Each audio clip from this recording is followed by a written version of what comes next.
A psicóloga Yara Ferrão esteve em Brasília durante toda a semana passada, participando de um evento que selecionou por meio de concurso pesquisadores de todo o Brasil que dedicam seus estudos à temática da juventude.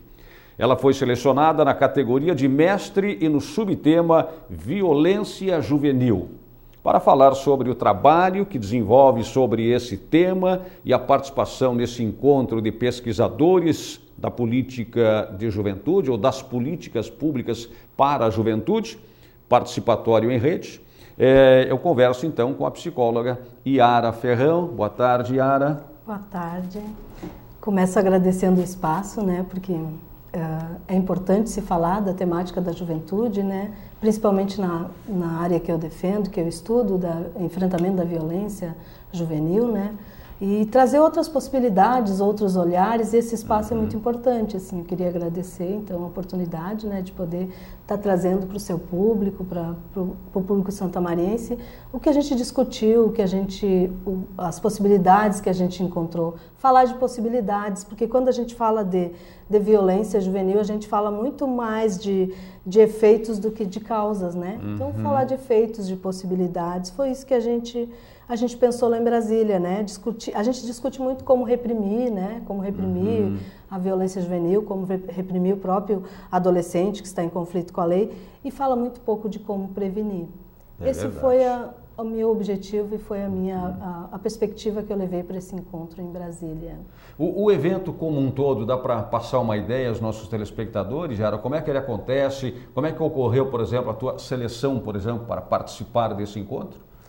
Pois não. O evento foi por chamada pública, uma seleção. Os pesquisadores tinham que estar trabalhando com a temática de violência, de juventude, E essa é a minha temática de mestrado, Eu estou no quarto semestre do mestrado na UFSM, em psicologia.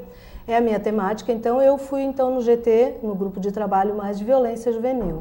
Então os pesquisadores foram do Brasil inteiro, 20 nível de pós-graduação, mestrandos e doutorandos, na categoria que eu me incluí, 10 em nível de graduação e 5 doutores já convidados. Cada um com as suas políticas, então as possibilidades de política pública voltadas ou focadas na temática maior da juventude. A minha, então, especificamente, foi o trabalho, então, focado na violência juvenil, que é a área que eu venho dedicando meus estudos há algum tempo e a área com a qual eu trabalho na minha temática da dissertação do mestrado. E, aliás, uma área e um tema da maior importância. Estamos trabalhando tu estás trabalhando com juventude. Com esse potencial, com esse momento em que as pessoas concentram grande dose de energia, do seu vigor, e que vai valer para o resto da vida, que é fruto também do que carregam na sua bagagem histórica. Tu falaste, eu sempre gosto de trabalhar essa questão que é da prevenção, porque prevenir sempre será melhor do que depois tentar enfrentar possíveis problemas que venham a acontecer. E estou falando nesta área e em todas as áreas também. Exatamente. Se a gente pegar saúde, pegar educação, sempre será importante trabalhar na base. Qual é a visão dentro do trabalho que tu desenvolves? Onde é que entra a juventude? Pois não. A juventude, então, a gente trabalha nessa perspectiva, então. Por exemplo, eu que trabalho com a temática do adolescente em conflito com a lei, que é um adolescente que já está envolvido em uma situação de violência mais grave, já com processo judicial e, por vezes, cumprindo uma medida socioeducativa. Então, a gente trabalha no sentido do que a medida socioeducativa mesmo se propõe, De ressignificar, de refazer esse projeto de vida, de dar uma possibilidade de reinserção em todos os sentidos que o adolescente, que faltou para esse adolescente, que ele foi buscar na violência ou na lei, um interdito ou uma busca de reconhecimento, Como a gente trabalha, a Carmen Oliveira mesmo trabalha com esse adolescente que está em conflito com a lei, nessa possibilidade de uma busca de reconhecimento, ainda que às avessas, pela violência. Então, quando a gente diz que um adolescente chegou, por exemplo, no sistema socioeducativo, cumprindo a medida mais gravosa, que é a de internação, a mais cara, a mais onerosa para o Estado, a gente diz que está trabalhando na UTI do sistema socioeducativo. E a gente vem pensando, então, em perspectivas de prevenção, de atuação primária, né?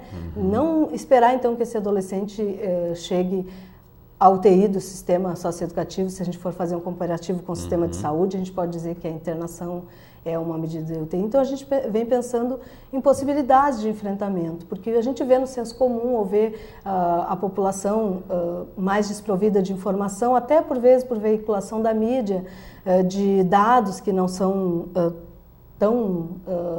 corretos. Tem tanta relação com a realidade, né? Porque a gente parte também da premissa de que o adolescente, da criança e adolescente, é em muito maior, número muito maior vítima de violência do que autor de ato infracional.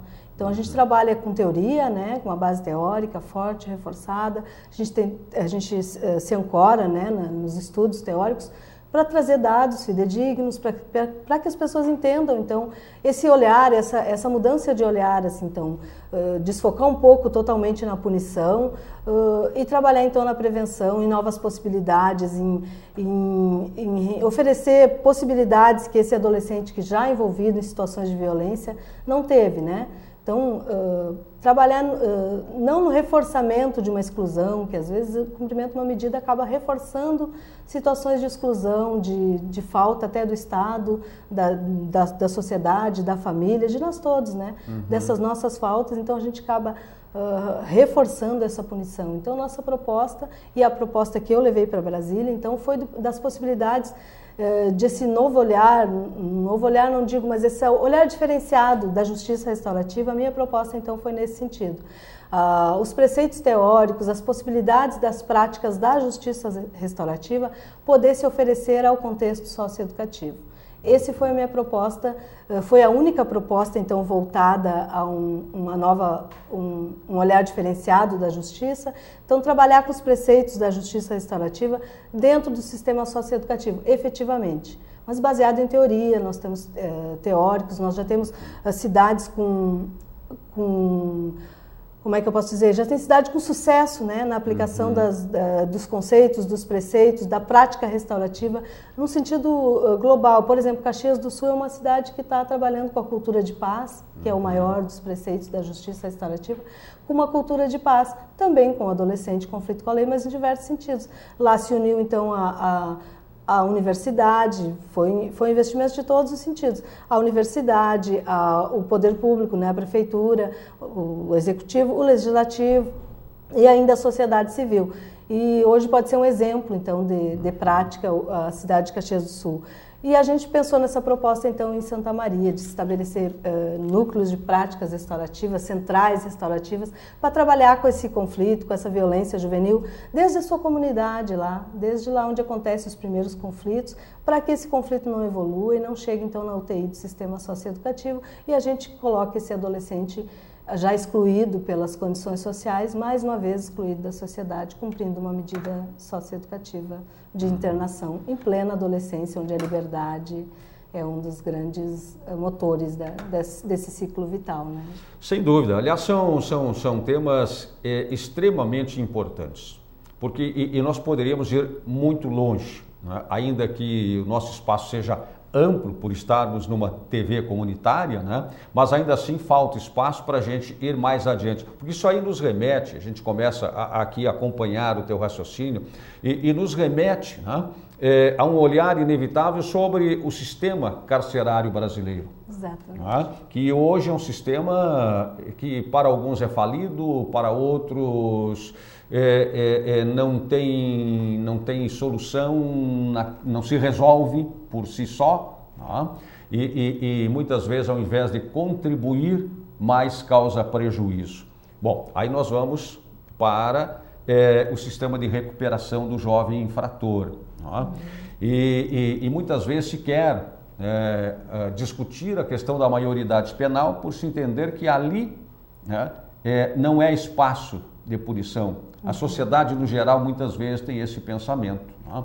Bom, então, é só para dizer que nesse tema aqui nós iríamos longe, né, Yara, discutindo todo esse sistema. Eu quero te fazer duas perguntas pontuais, né, até para aproveitar o teu conhecimento, a tua experiência no trato dessas questões relacionadas à juventude e à violência na juventude.